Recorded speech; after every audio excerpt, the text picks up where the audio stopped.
Tips number 3ல இந்த மாதிரி empty Colgate டியூபை எப்படி யூஸ் பண்ணுறதுன்னு பார்க்கலாம். பேஸ்ட் தீர்ந்துருச்சு அப்படின்னா இந்த டியூபை வந்து பார்த்தீங்கன்னா தூக்கி தான் போடுவோம். அப்படி தூக்கி போடாமல் இதை வந்து சூப்பராக வந்து யூஸ் பண்ணிக்கலாங்க. இந்த டியூப்பில் ஒரே ஒரு ஹோல்ஸ் மட்டும் இந்த மாதிரி போட்டு எடுத்துக்கோங்க. அதாவது இந்த டியூப்பில் மேலே இருக்கு இல்லைங்களா, அந்த வாய்ப்பகுதி உள்ளே இன்செர்ட் ஆகிற மாதிரி போட்டு விட்டுக்கோங்க. அடுத்தது இதை எதுக்காக யூஸ் பண்ணுறதுன்னு பார்க்கலாங்க.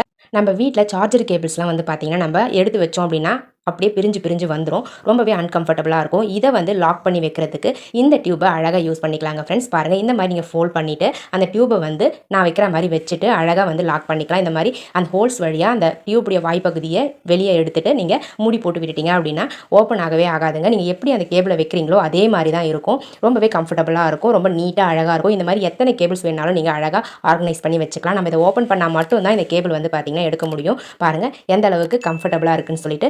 உங்களுக்கு தேவைப்பட்டால் நீங்களும் இதே மாதிரி ட்ரை பண்ணி பாருங்கள். ட்ரை பண்ணி பார்த்துட்டு ரிசல்ட் எப்படி இருந்தது அப்படின்றத கமெண்ட் செக்ஷனில் மறக்காம கமெண்ட் பண்ணுங்கள் ஃப்ரெண்ட்ஸ். ஓகே ஃப்ரெண்ட்ஸ், இப்போ நம்ம அடுத்த டிப்ஸ் பார்க்கலாங்க. உங்களுடைய நேமும் நம்மளுடைய சேனலில் வாசிக்கணும்னு ஆசைப்பட்டீங்க அப்படின்னா மறக்காம உங்களுடைய பாசிட்டிவ் கமெண்ட்ஸை இந்த வீடியோடைய கமெண்ட் செக்ஷனில் பதிவு பண்ணுங்கள்.